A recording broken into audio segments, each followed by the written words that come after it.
Hi hello ನಮಸ್ಕಾರ. ಸಮಯ ಸಾಧನೆ ಚಾನಲ್ಗೆ ಸ್ವಾಗತ. ಇವತ್ತು ಏನು ಅಂದರೆ ಒಂದು ಪೇಪರಲ್ಲಿ ಒಂದು ನ್ಯೂಸಲ್ಲಿ ಏನಂದರೆ ಒಂದು ವಿಷಯ ಹರಿದಾಡ್ತಾ ಇದೆ. ಅದು ಯಾವುದು ಅಂದರೆ ಟಿ ಅಸಡ್ಡೆ ಏಕೆ ಅಂತ. ಟಿ ಏಕೆ ಅಸಡ್ಡೆ ಆಗ್ತಿದೆ, ಅರ್ಹ ಶಿಕ್ಷಕರಿಗೆ ಅವಕಾಶ ಸಿಗಲಿ ಅಂತ ಒಂದು ವಿಷಯವನ್ನು ಮೆನ್ಷನ್ ಮಾಡಿದ್ದಾರೆ. ಅದು ಏನು ಅಂತ ನೋಡ್ಕೊಂಡು ಬರೋಣ ಬನ್ನಿ. ಇಲ್ಲಿ ಏನು ಅಂದರೆ ರಾಜ್ಯದಲ್ಲಿ ಕಳೆದ 1 ವರ್ಷದಿಂದ ಶಿಕ್ಷಕರ ಅರ್ಹತಾ ಪರೀಕ್ಷೆ ಟಿ ನಡೆಸದೇ ಇರುವುದು ಶಿಕ್ಷಕರ ಆಕಾಂಕ್ಷಿಗಳಿಗೆ ಭಾರಿ ನಿರಾಸೆ ಮೂಡಿಸಿದೆ. ಸರ್ಕಾರ ಶಿಕ್ಷಕರ ನೇಮಕಾತಿಗೆ ಸಿದ್ಧತೆ ನಡೆಸುತ್ತಿದೆ.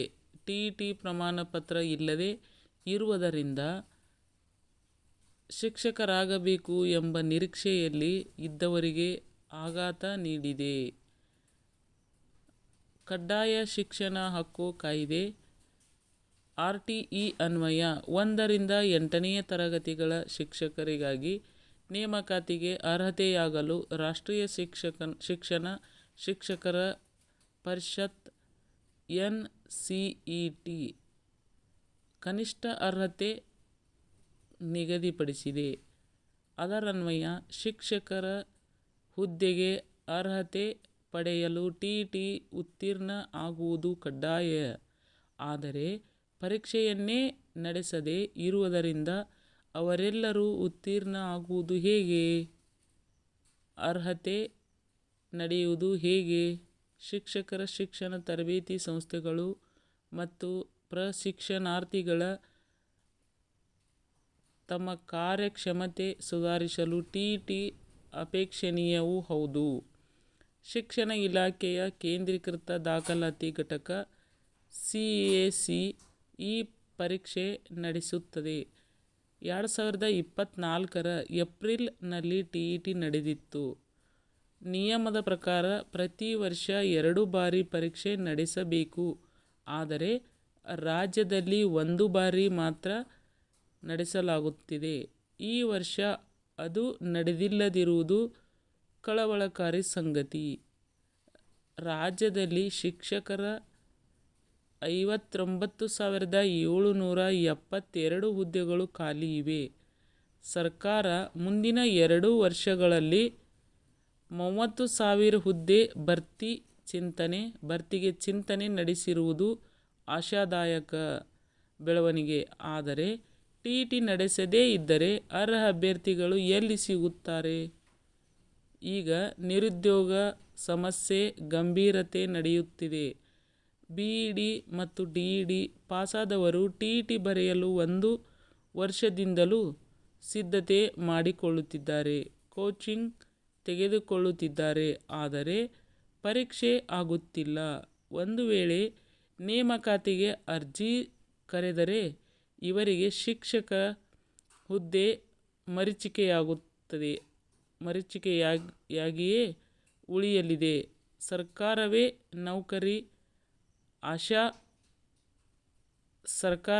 ನೌಕರಿ ಅವಕಾಶದಿಂದ ವಂಚಿತರನ್ನಾಗಿ ಮಾಡುವಂತಾಗುತ್ತದೆ.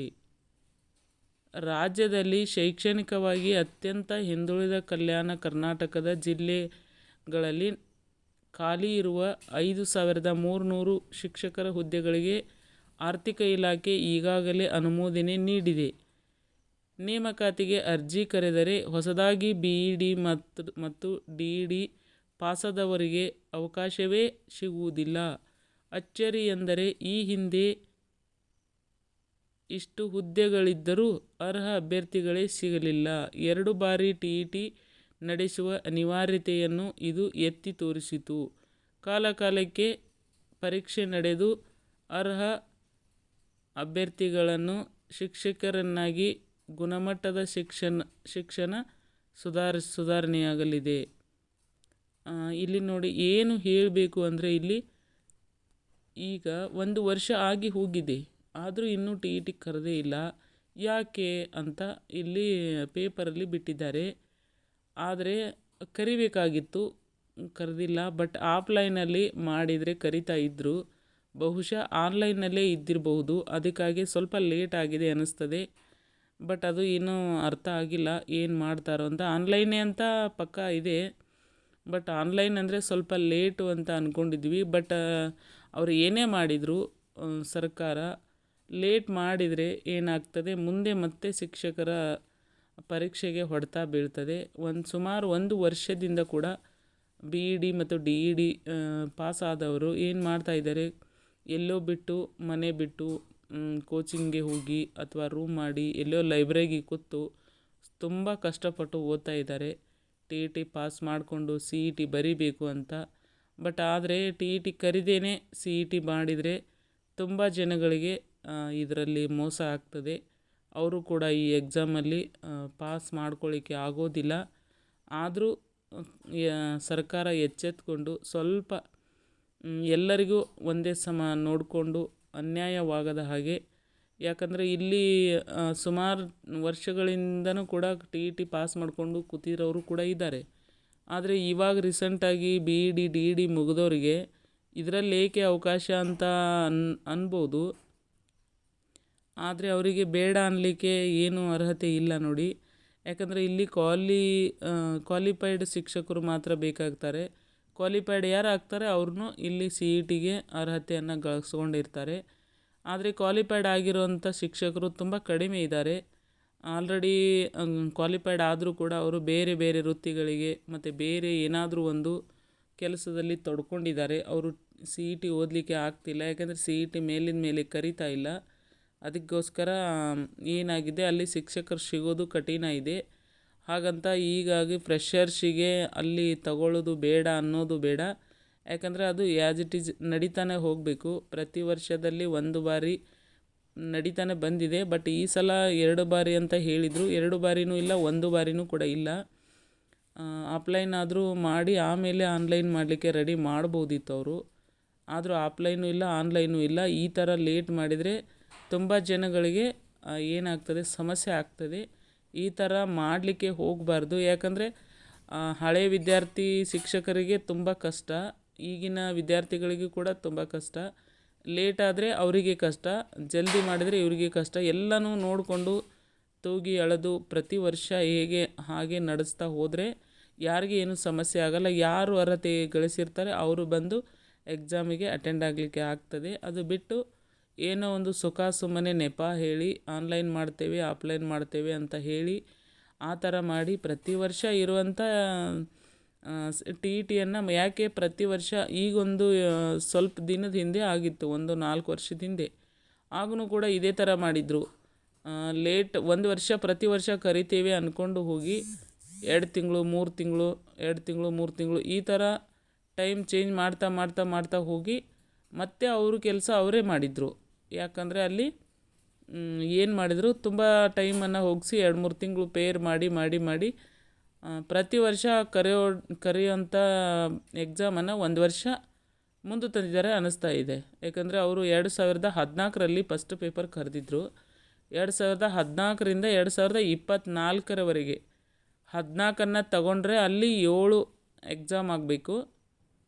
14 ತಗೊಂಡ್ರೆ 3 ಮಾತ್ರ ಮೈನಸ್ ಮಾಡಿ 20ರೊಟ್ಟಿಗೆ 7 ಆಗಬೇಕು. ಇಲ್ಲಿ 4 ಆಗಬೇಕು. ಒಟ್ಟು ಟೋಟಲಿ 11 ಎಕ್ಸಾಮ್ ಆಗಬೇಕು ವರ್ಷಕ್ಕೊಮ್ಮೆ. ಅಂದರೆ ಅವರು 11 ಎಕ್ಸಾಮ ಎಲ್ಲಿ ಕರೀತಾರೆ? TET ಸುಮಾರು 7 ಆಗಿದ್ದಾವೆ ಏನೋ ಅನ್ನಿಸ್ತದೆ. ನನಗೂ ಅಷ್ಟು ನೆನಪಿಲ್ಲ, 7 ಆಗಿದ್ದಾವೋ ಅಥವಾ 6 ಆಗಿದ್ದಾವೋ ಗೊತ್ತಿಲ್ಲ. ಅಷ್ಟೇ ಮಾಡಿದ್ದಾರೆ.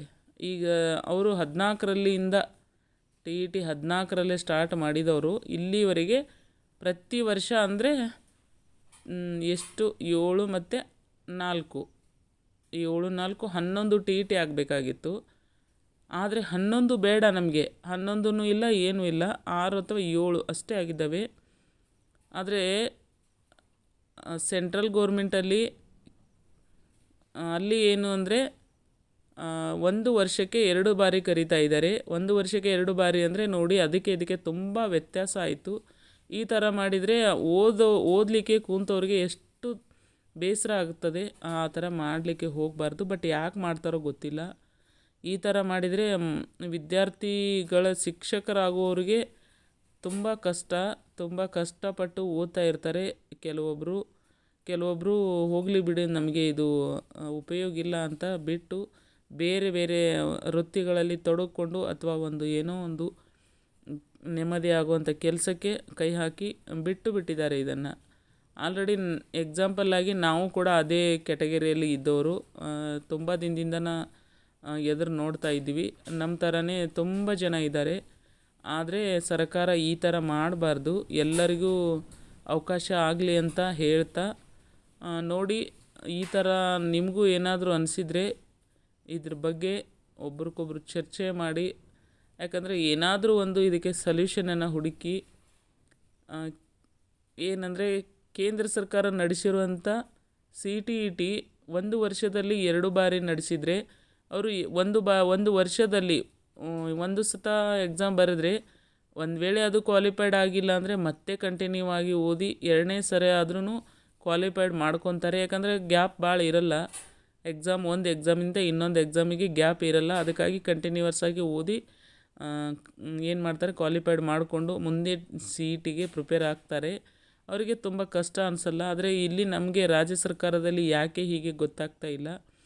1 ವರ್ಷವೂ ಕೂಡ ಇಲ್ಲ, 1 ವರ್ಷ ಅಂತ ಹೇಳ್ತಾರೆ. ತುಂಬ ನಡು ಏನು ಮಾಡಿದ್ದಾರೆ, 2 ವರ್ಷವೂ ಕೂಡ ಜಗ್ಗಿದ್ದಾರೆ. ಯಾಕಂದರೆ ಪ್ರತಿ ವರ್ಷ ನಡೆಸಿದರೆ ಅವರು ನಡೆಸಿರೋಂಥ ಡೇಟ್ ಇದೆ 2014 ಫಸ್ಟ್ ಕರೆದಿದ್ದು. ಆವಾಗೆ ಅಲ್ಲಿಂದ ಇಲ್ಲಿವರೆಗೆ 11 ಇದು 12ನೇದ್ದು ಬರಿಬೇಕೀಗ. 25ರಲ್ಲಿ 12ನೇದ್ದು ಕರಿಬೇಕು ಅವರು. ಎಲ್ಲಿದೆ ಸರ್ಕಾರ, ಏನು ಮಾಡ್ತಾ ಇದೆ ಅದು ಅರ್ಥ ಆಗ್ತಿಲ್ಲ. ಯಾಕೆ ಈ ಥರ ವರ್ಷಕ್ಕೊಮ್ಮೆ ಕರಿಬೇಕು? 1 ವರ್ಷದಲ್ಲಿ 2 ಬಾರಿ ಅಂತೂ ಆಗಿಲ್ಲ ಅಂದರೂ ಕೂಡ 1 ವರ್ಷ ಕೂಡ ಆದ್ರೂ 11ರಿಂದ 12 ಎಕ್ಸಾಮನ್ನು ನಡೆಸಬೇಕಾಗಿತ್ತು. ಯಾಕೆ ಈ ಥರ ಮಾಡಿದರೆ ಎಷ್ಟು ದಿನ? ಒಂದು TETಗೆ 3 ವರ್ಷ 2 ವರ್ಷ ಕಾಯಬೇಕು. TET ಆದ ನಂತರನ CETಗೆ ಎಷ್ಟು ವರ್ಷ ಕಾಯಬೇಕು? ಯಾಕೆ ಈ ಥರ ಮಾಡ್ತಿದ್ದಾರೆ? ಯಾಕೆ ಈ ಥರ ಇಲ್ಲ ಗೊತ್ತಾಗ್ತಿಲ್ಲ. ಈ ಥರ ಮಾಡಿದರೆ ವೃತ್ತಿಪರ ಯಾವಾಗ ಮಾಡೋದು? ವೃತ್ತಿಯನ್ನು ಯಾವಾಗ ಮಾಡೋದು? ವೃತ್ತಿಪರ ಕೋರ್ಸನ್ನು ಮಾಡಲಿಕ್ಕೆ 2 ವರ್ಷ ಕಾಯ್ದಿರ್ತಾರೆ. 2 ವರ್ಷ ವೃತ್ತಿಪರ ಕೋರ್ಸ್ ಆದಮೇಲೆ TET ಬರೀಲಿಕ್ಕೆ ಒಂದು 4-5 ವರ್ಷ, ಮತ್ತು CET ಬರಲಿಕ್ಕೆ ಎಷ್ಟು ವರ್ಷ? ಅದನ್ನು ಕರಿತಾ ಇಲ್ಲ. ಅದನ್ನು 4 ವರ್ಷ 5 ವರ್ಷ ಕರಿತಾನೇ ಇಲ್ಲ. 1 ವರ್ಷ ಮಿಸ್ ಆದರೆ ಮತ್ತೆ 4 ವರ್ಷ ಕಾಯಬೇಕಾ? 3 ವರ್ಷ 4 ವರ್ಷ ಹೇಗೆ ಕಾಯೋದು? ಈ ಥರ ಮಾಡಿದರೆ ಶಿಕ್ಷಕರು ಆದವ್ರಿಗೇ ಈ ಥರ ಸಮಸ್ಯೆ ಅಂದರೆ ಬೇರೆ ವೃತ್ತಿಗಳಲ್ಲಿ ಎಷ್ಟು ಸಮಸ್ಯೆ ಇರ್ಬೋದು? ಒಂದು ಮಗುವಿನನ್ನು, ಒಂದು ಕಲ್ಲಂತ ಇರುವಂಥ ಕಲ್ಲಿನನ್ನು ಮೂರ್ತಿ ಮಾಡುವಂಥ ಶಕ್ತಿ ಶಿಕ್ಷಕರಿಗಿರುತ್ತೆ. ಒಂದು ಮುದ್ದೆ ಇರುವಂಥ ಮಗುವಿನನ್ನು ತಿದ್ದಿ ತೀಡಿ ಅದನ್ನು ಮನುಷ್ಯನನ್ನಾಗಿ ಮಾಡುವಂಥ ಶಕ್ತಿ ಶಿಕ್ಷಕರಿಗಿರುತ್ತೆ. ಈ ಶಿಕ್ಷಕರಿಗೆ ಇಷ್ಟೊಂದು ಕಷ್ಟನಾ? ಯಾಕೆ ಒಂದು IAS ಅಥವಾ KAS ಎಕ್ಸಾಮ್ ಬರೀಲಿಕ್ಕೂ ಕೂಡ ಇಷ್ಟು ಕಷ್ಟ ಇಲ್ಲ ಅನ್ನಿಸ್ತದೆ ನನಗೆ. ಯಾಕೆಂದರೆ ವೃತ್ತಿಪರ ಕೋರ್ಸೇ 2 ವರ್ಷ ಇದೆ. D.Ed ಮಾಡಿದರೂ ಕೂಡ ಅದನ್ನೇ ಇದೆ, B.Ed ಮಾಡಿದ್ರೂ ಕೂಡ ಅದನ್ನೇ ಇದೆ. 2 ವರ್ಷ ಅಲ್ಲೇ ಕಷ್ಟಪಟ್ಟು ಬಂದಿರ್ತಾರೆ. ಮತ್ತೆ TET ಬರೀಲಿಕ್ಕೆ ವರ್ಷ ಕರೆದ್ರೂ ಕೂಡ 1 ವರ್ಷ ಮಿಸ್ ಆದರೆ ಇನ್ನೊಂದು ವರ್ಷಕ್ಕೆ ಮಾಡ್ಕೊತಾರೆ. 2 ವರ್ಷ 3 ವರ್ಷ ಬಿಟ್ಟು 2 ವರ್ಷದ ತನಕ ಹೋದರೆ ಹೇಗೆ ಬರೆಯೋದು? ಒಂದು ಸಲ ಮಿಸ್ ಆಯಿತು, ಮತ್ತೆ 2 ವರ್ಷ ಕಾಯಬೇಕಾ? ಎಷ್ಟು ಕಷ್ಟ ನೋಡ್ರಿಪ್ಪ ಇದು. ಹೇಗೆ ಮಾಡೋದು? ಅಲ್ಲಿಂದ ಮತ್ತೆ 2 ವರ್ಷ ಆದಮೇಲೆ ಎರಡು ಚಾನ್ಸಿಗೆ ಕಡೆಯೋಕ್ಕಾದರೆ ಆಯಿತು. ಅಕಸ್ಮಾತ್ ಕ್ವಾಲಿಫೈಡ್ ಆಗಿಲ್ಲ ಅಂದರೆ ಏನು ಮಾಡೋದು? ಬೇಡ, ಇದು ವೃತ್ತಿನೇ ಬೇಡ ಅಂತ ಬಿಟ್ಟು ಏನಾದರೂ ಒಂದು ಕೆಲಸವನ್ನು ಹುಡ್ಕೊಂಡು ಹೋಗ್ಬಿಡ್ತಾರೆ. ಕಲೀಲಿಕ್ಕೆ ಮಾತ್ರ ವೃತ್ತಿಪರ ಕೋರ್ಸು, ಕಲ್ತಾದ್ಮೇಲೆ ಏನು ಮಾಡೋದು? ಈ ಥರ ಸಮಸ್ಯೆ ಇದೆ. ನೋಡಿ, ಎಲ್ಲರೂ ಇದ್ರ ಬಗ್ಗೆ ಸ್ವಲ್ಪ ಗಮನ ಕೊಟ್ಟು ಏನಾದರೂ ಇದಕ್ಕೆ ಒಂದು ಪರ್ಯಾಯ ವ್ಯವಸ್ಥೆಯನ್ನು ಮಾಡಲಿ ಸರ್ಕಾರ ಅಂತ ನಾನು ಕೂಡ ಕೇಳ್ತಾ ಇದ್ದೀನಿ. ನೀವು ಕೂಡ ಏನಾದರೂ ಒಂದು ಮಾಡಿ ಎಲ್ಲಾದರೂ ಒಂದು ವಿಷಯ ಮುಟ್ಟೋ ಹಾಗೆ ಸ್ವಲ್ಪ ಇದ್ರ ಕಡೆ ಗಮನ ಕೊಡ್ರಿ ಅಂತ ಹೇಳ್ತಾ ಈ ನನ್ನ ಒಂದು ವಿಚಾರವನ್ನು ನಿಮಗೆ ತಿಳಿಸಿದ್ದೇನೆ. ನೀವು ಈ ವಿಚಾರವನ್ನು ಕೇಳಿದ್ದೀರಾ ಅಂದ್ಕೊಂಡಿದ್ದೀನಿ. ಯಾಕಂದರೆ ಇದು ನನ್ನ ಅನುಭವ. ನನಗೂ ಕೂಡ ಈ ಥರ ತುಂಬ ಅನುಭವ ಆಗ್ತಾಯಿದೆ. ಇಲ್ಲಿ ಕೆಲವೊಂದು ವಿಚಾರ ಕೊಟ್ಟಿದ್ದಾರೆ, ಬಟ್ ಇದನ್ನು ಕೊಡೋದಷ್ಟೇ ಗೊತ್ತು. ಇದನ್ನು ಏನು ಮಾಡಬೇಕು ಅಂತ ಯಾರಿಗೆ ಕೂಡ ಹೊಳಿತಾ ಇಲ್ಲ. ಆದರೆ ಯಾವ ಥರ ಶಿಕ್ಷಣ ಮಂತ್ರಿಗಳಿದ್ದಾರೋ ಅಥವಾ ಯಾವ ಸರ್ಕಾರ ಯಾವ ಥರ ಇದೆಯೋ ಅಲ್ಲಿ ಶಿಕ್ಷಣ ಮಂತ್ರಿ ಆಗಲಿ, ಸಚಿವರಾಗಲಿ ಅಥವಾ ಈ ಶಿಕ್ಷಣ ಪ್ರೇಮಿಗಳಾಗಲಿ ಏನೂ ಇದ್ರ ಬಗ್ಗೆ ತಲೆನೇ ಕೆಡಿಸ್ಕೋತಾ ಇಲ್ಲ. ಆದರೆ ಶಿಕ್ಷಕರಾಗುವವರಿಗೆ ಇಷ್ಟೊಂದು ಮರ್ಯಾದೆನೇ ಇಲ್ಲ. ಅವರಿಗೆ ಇಷ್ಟೊಂದು ಕಷ್ಟ ಕೊಡ್ತಾರೆ ಅಂದರೆ ಮುಂದಿನ ದಿನಗಳಲ್ಲಿ ಶಿಕ್ಷಣ ಅಂತ ಅನ್ನೋದು ಕಡಿಮೆ ಆಗ್ಬೋದೇನೋ ಅಂದ್ಕೊಳ್ತಾ ಇದ್ದೀವಿ ಈ ಥರ ಆದರೆ. ಯಾಕಂದರೆ ಶಿಕ್ಷಕರ ವೃತ್ತಿ ಕಲೀಲಿಕ್ಕೇ ಯಾರೂ ಮುಂದೆ ಬರಲ್ಲ ನೋಡಿ. ಒಂದೊಂದು ದಿನ ಇದೆಲ್ಲ ಪಾಳು ಬೀಳುವಂಥ ಪರಿಸ್ಥಿತಿ ಬಂದರೂ ಬರ್ಬೋದು. ನೋಡ್ತಾ ಇರ್ರಿ ಇದ್ರ ಮುಂದೆ ಏನಾಗುತ್ತೆ ಅಂತ. ನನಗಂತೂ ಯಾಕಂದರೆ ಇಂಟ್ರೆಸ್ಟೇ ಕಡಿಮೆ ಆಗಿದೆ. ತುಂಬ ದಿನದಿಂದ ಕಾಯ್ತಾ ಕೂತಿದ್ದೇವೆ. ಕರಿತಾ ಇರ್ತೇವೆ ಅಂತ ಹೇಳ್ತಾರೆ, ಕರೆಯೋದೇ ಇಲ್ಲ. ಕರೆದ ಟೈಮ್ದಲ್ಲಿ ನಾವು ಏನೋ ಒಂದು ಬೇರೆ ಮತ್ತೆ ಕೆಲಸದಲ್ಲಿ ಮಗ್ನನಾಗಿರ್ತೀವಿ. ಸಡನ್ಲಿ ಕರೀತಾರೆ. ಆವಾಗ ಏನು ಕೆಲಸ ಮಾಡಬೇಕಾ ಅಥವಾ ಏನು ಮತ್ತೆ ಓದಬೇಕಾ? ಈ ಥರ ನನ್ನಂಥ ತುಂಬ ಜನ ಇದ್ದಾರೆ. ಈ ಥರ ಆಗೇನೇ ಆಗ್ತದೆ. ಈ ಥರ ಆಗದೇ ಇರಲಿ ಅಂತ ಹೇಳ್ತಾ ನನ್ನ ವಿಡಿಯೋವನ್ನು ಮುಗಿಸ್ತಾ ಇದ್ದೀನಿ. ನಿಮಗೆ ಇದ್ರ ಬಗ್ಗೆ ಏನಾದರೂ ನಿಮಗೆ ಸ್ವಲ್ಪ ನಾನು ಹೇಳಿದ್ರಲ್ಲಿ ಏನಾದರೂ ನಿಮಗೆ ಹೆಲ್ಪ್ ಆಗಿದ್ದರೆ ಈ ಚಾನಲನ್ನು ಸಬ್ಸ್ಕ್ರೈಬ್ ಮಾಡ್ಕೊಳ್ಳಿ. ಮತ್ತು ಸ್ವಲ್ಪ ಎಲ್ಲರಿಗೂ ಶೇರ್ ಮಾಡ್ತಾ ಹೋಗಿ ಮತ್ತು ಲೈಕ್ ಮಾಡಿ. ಹೀಗೆ ಕಂಟಿನ್ಯೂ ಆಗಿ ನಮ್ಮ ಚಾನಲನ್ನು ಫಾಲೋ ಮಾಡಿ ಅಂತ ಹೇಳ್ತಾ ನಿಮಗೆ ಎಲ್ಲರಿಗೂ ನನ್ನ ನಮಸ್ಕಾರಗಳು.